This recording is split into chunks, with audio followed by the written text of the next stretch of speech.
Good Friday morning, Quad Cities. The time right now is 9 o'clock, and it is Friday, March 28th. Welcome in to a little bonus episode, I guess you could say, of Ask Andrew Live.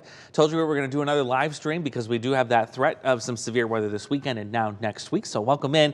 I'm meteorologist Andrew Stutzke. And I'm weather anchor Peter Warner. Happy to be here. It's Friday. Yes, the end of the week has finally arrived. All of us on the morning shift, we're ready for nap time this afternoon and to sleep in a little bit this weekend. And it's gorgeous temperatures today. My goodness. Yes, looking forward to getting outside. It's going to be great. We are 80 degrees this afternoon, so I want folks to get outside and enjoy that. So what we're going to do is we're going to spend the next 15, 20 minutes or so. We're going to take a look at what's going to come up this weekend in terms of this weather impact alert. And then this morning, Peter, I had to throw another red box up for next week. I know. Storm Prediction Center. Yeah. Another one, a ways out. Cranking them out. Cranking them out. It's like a red box factory around here. But it's April. Next week is April. Yeah. And, you know, we expect things to get busy in April. Yeah, this is about when it starts. It's time of year. Exactly. Maybe it just came a little bit early, but we were due for something after such a quiet winter. We were, yes, and we're definitely catching up on the quietness factor very, very quickly. So if you're new to this, if you do have a question, we are going to leave a couple of minutes at the end for some questions. You can text that to 309-304-0888. The number's on the bottom of your screen. This is also streaming live on Facebook, too, so if you have questions, you can put them there. Though it's best to get used to that text number. That is really handy because eventually, at some point, this all becomes exclusive to the 8 Plus app, and texting is really the most efficient way for us to get those questions. It is. Yes. It's the easiest way. We'll get those fed directly to us. Exactly. I mean, it's really easy to download on your Fire, your Roku, or your Apple TV. That's right. All three of them, you can get it downloaded. And coming soon, we're going to have even more icons because we're expanding to different platforms on TVs. So, or even on your smartphone, you can watch there. I watch on my smartphone all the time on the WQ88 app. Exactly. Yep. Lots of different ways you can do that. So we encourage you to participate. If you have a question, put it in the chat, and then we'll get to it at the end. But should we go ahead and get started? Let's get started. Let's break this down. Yeah. So we were standing here, and we got on our Storm Track 8 app a lightning alert in my notifications. That's why it's so important to have that. Yes. That's definitely scary at 2 in the morning, too, by the way. Right to the north of Davenport. Just see a lightning bolt on there? Yeah, you see a little, just to the north up there near DeWitt area, Oh. Eldridge. There it is. Some of them making their way through up there. Yeah, a couple of little heavier downpours. Now, 1 or 2 of these that tries to get strong could have some very small hail. One of our sales reps actually sent me a video. I need to convert it first before I can see it, but they got some hail near Matherville this morning with some of that was coming through. Said it was very loud. And I'd imagine, because some of those hailstones probably penny to nickel size. Nothing severe. We've had only 1 severe thunderstorm warning this morning. And actually, I'll take advantage of our time because I wanted to show Peter this earlier, but I forgot. The storm that was well south of the Quad Cities earlier this morning, that one right there. Yeah. This is the one that prompted a severe thunderstorm warning for parts of Rock Island County, also down there into Mercer County, and then eventually into Henry County. It kind of had this, what I was telling Peter, this elevated supercell appearance. You can see some of that structure there. It's kind of backwards from what a typical supercell would be. But that was interesting because there's a warm front lifting through. And typically on warm fronts, you end up getting those kind of supercell looking like structures. And that's what we had this morning. So obviously it didn't produce a tornado, but it did produce some hail, as we saw from our coworker that came in from Matherville this morning. But it just quickly died off. I will say the lightning show from that this morning was beautiful. It was gorgeous. Beautiful. Some good lightning shows the last couple of days. Yeah. And I missed it. I know, that's the bad thing about this shift. You got to get here early, and that we have no windows here, so you can't see. So we have a scattering of some thunderstorms right now. Some are moving through the metro, some are to the north throughout the Sauk Valley. You've got some to the south. We were just watching in Burlington, even in and around Galesburg. None of this is severe, by the way, but if it were to get a little strong, some small hail will be possible. What could potentially be severe is coming up later this weekend.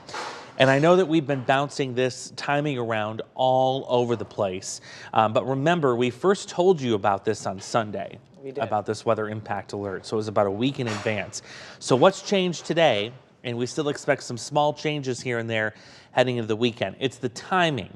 We're not so concerned about the morning round of storms coming in. Now we're concerned about what could happen in the afternoon east of the Quad Cities, where we have this small window of opportunity to get a couple of stronger storms. And what do I mean by that? Well, I want to show you the difference between the outlooks here. So this is for Saturday night, Sunday morning. It's a 1 out of 5, which means it's isolated.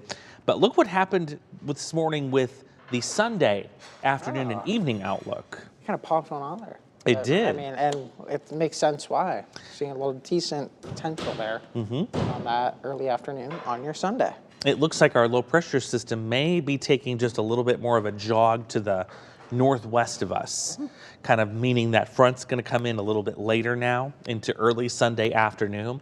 So if you live, especially east of the Mississippi River, I think you have a better chance of seeing a scattered severe storm as we go into Sunday afternoon and evening. Now, we don't have the individual storm zones today. We get those tomorrow in terms of the hail, the wind, and the tornado threat.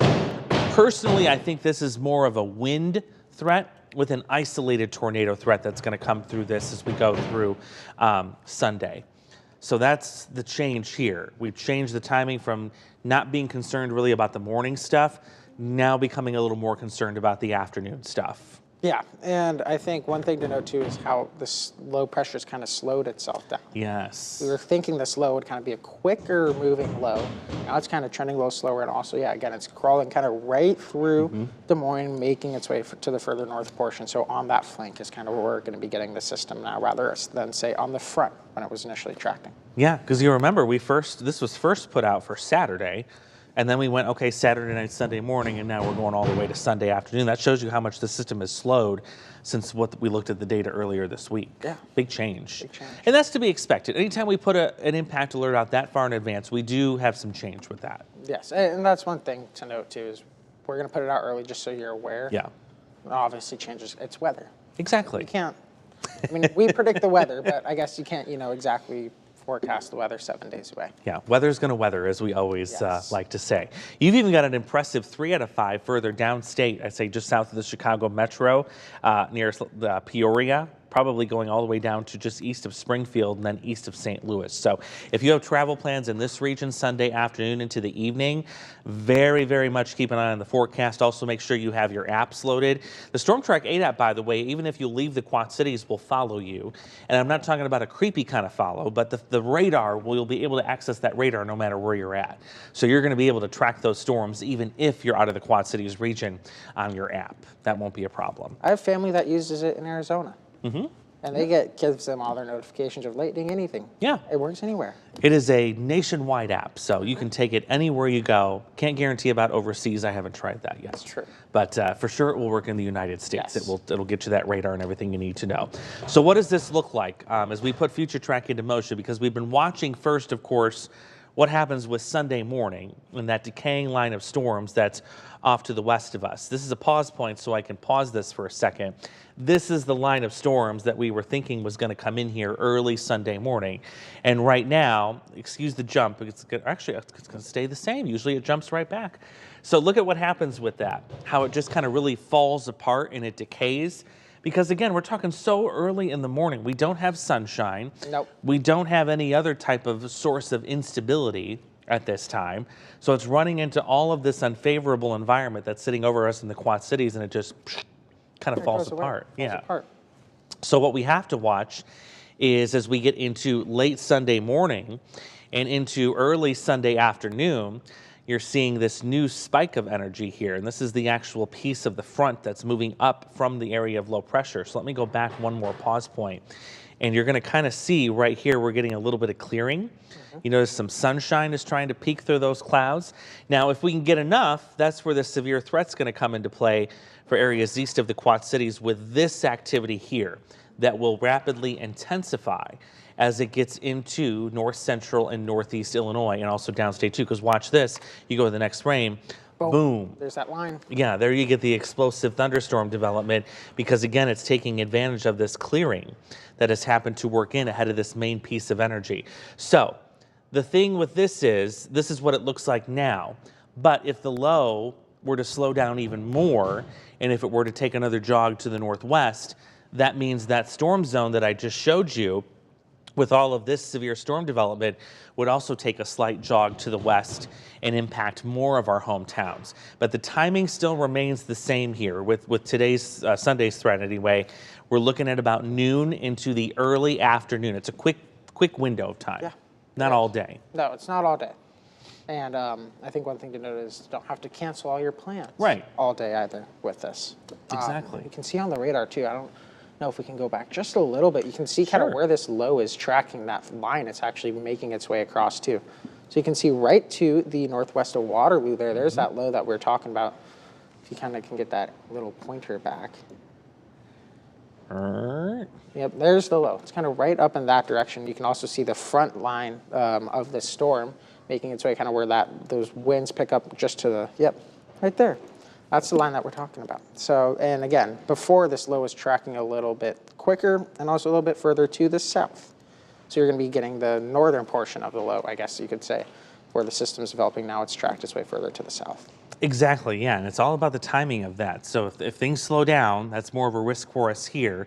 But if things speed up, then we're talking east of the Quad Cities, and that's what data is showing this morning. So there's still a little wiggle room in this that we could see that time frame change a little bit. That's why I want you guys to stay with the forecast as we go through this weekend. You don't have to worry about really anything tomorrow, No. but make sure you're tuning in, especially Sunday morning, where we'll have Allison Mills here for GMQC. And then the plan is I'm going to come in during the afternoon and evening for the 5:30 newscast, just in case we need to keep an eye on this during the afternoon. If something were to get out of hand, that way we're here and we can be live. And if things really get out of hand, guess who I'm calling? I'll be here.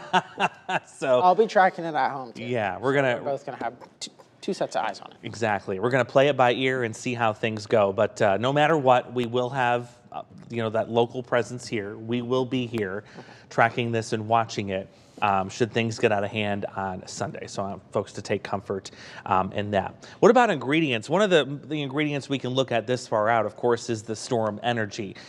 And this is really what we're going to be watching. Again, how much sun can we get ahead of that front as it comes in here as we go into Sunday afternoon? And you can see the storm energy right now is all kind of shoved east of the Quad Cities into that corridor kind of by Chicago.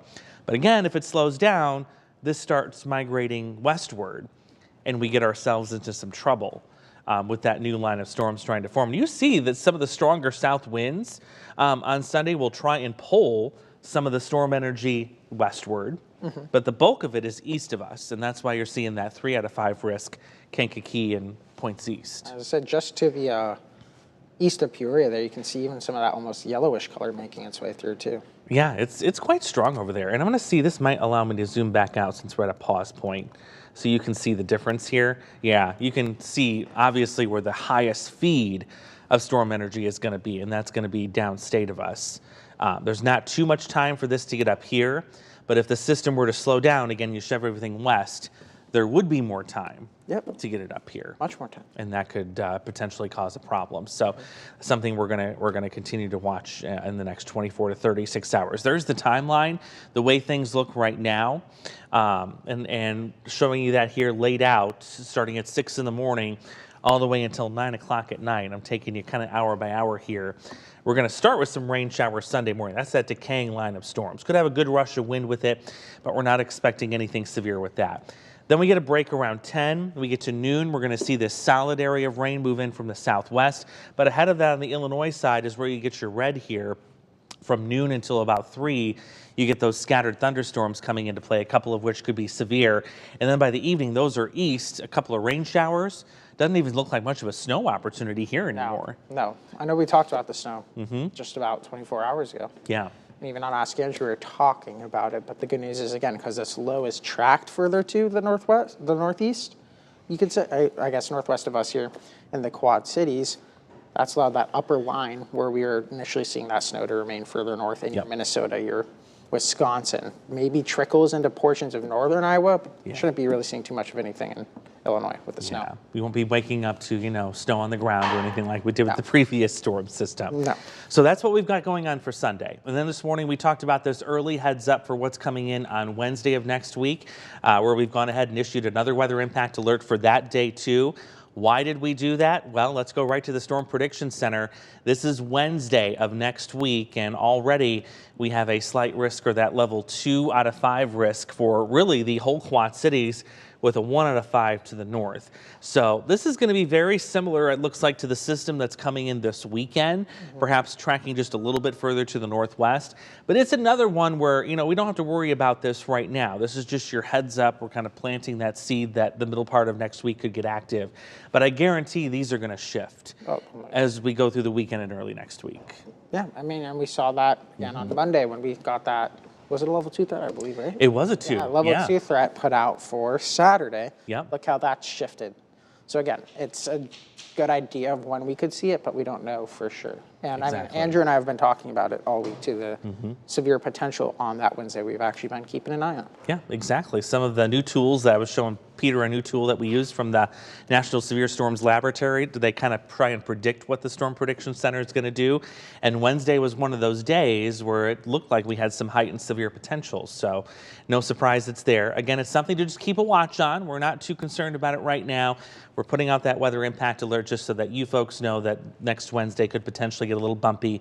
Of course, I think by Monday, especially Tuesday, we'll get all the zones figured out and we'll have finer details. But I know a lot of folks, it's like, let's just get through Sunday first. Let's get through Sunday. Then we'll worry about what's going to come in on Wednesday, and that's how I feel too. There's something about Wednesdays this year. I know, you know, but like we've been saying, we're glad it's happening during the week. Yes. That makes it easier, you know, not just for us, and we don't want it to be easy for us necessarily, but it makes it easier for folks at home too, because you're getting more newscasts, there's more weather coverage, more weather content that we can feed you. And it's also less plans. Yeah. Typically you would expect on a weekday. They get interrupted. And that get interrupted, no changing of plans, and also not only just us, but kind of the, you know, news team as a whole. There's usually more help here on the weekends. A lot more resources. A lot more resources, yes. I guess. So we like the weekday stuff. Yes. We're okay with that. We are at 9:16, so we'll go ahead and we'll take a couple of questions, and then we're going to skedaddle and get ready for our morning meeting. But again, we just wanted to get this out there. I was planning on this even if the threat decreased on Sunday and we didn't have anything at all, because I'd like folks to stay updated. Know, you know, hey, if there was no threat, you could relax a little bit more this weekend. But the fact that it's escalated a little bit for Sunday, definitely want to put that out there. Good thing to keep in mind. And be prepared. Again, exactly. Be prepared, not scared. Exactly. All right, you ready for a couple questions? Let's do it. A couple of them for you. Let's do it. Hey, good morning, Angie. This is Tim from Moline. So I'm not sure if this is becoming a trend for every week to see chances for severe storms. Are we in a pattern? Because of temps going up and down, seems like we start getting warmer, then there's chances for strong storms around our region. Seems like a weekly thing now. Yeah, and it will likely stay a weekly thing for quite some time. I mean, April, May, June, those are your typically peak severe weather months around here in the Midwest. And he's exactly right. It's the up and down temperature pattern that's causing all of this. So it's going to be busy for a while. It is. And we're going to get you through this, of course, as we always do. But yeah, not unusual what we're seeing right now. Not at all. No. Again, it's just a couple weeks early, but it's happened plenty of times before. In March, we looked at the data for severe storms. Yeah. You showed that in Ask Andrew, I believe, right? That's right. Yeah, we broke all that data down, the number of warnings that have been issued, the number of tornadoes so far this year. So it's a little busier than normal, but it's nothing that screams like, whoa, something's really wrong here. Yeah. So it's kind of a typical pattern we expect with the kind of polar air and the cold air meeting up with that Gulf air. It just happens. It just happens. The clash of the air masses. Clash of the air masses, yes. That's true. But yeah. Nothing to be alarmed about. Yes, no, it's totally normal. Billy was wondering what kind of tornado threat are we looking at for this weekend and Wednesday. Hey, Billy. Good morning. Yes, so we're going to get those zones tomorrow. But anytime you've got an area of low pressure, like Peter said, you know, the low pressure is going to be tracking to our northwest. And I'll get closer to that pause point. I'm probably going to have to zoom out again. So let's look at the wind here. And we're going to focus on, you see these moving arrows. I know it's kind of hard to see. I'm just going to go in and edit the rig. I need to remove a couple of these layers. There's a lot going on this graphic. Yes. So we're just going to dig right into it here.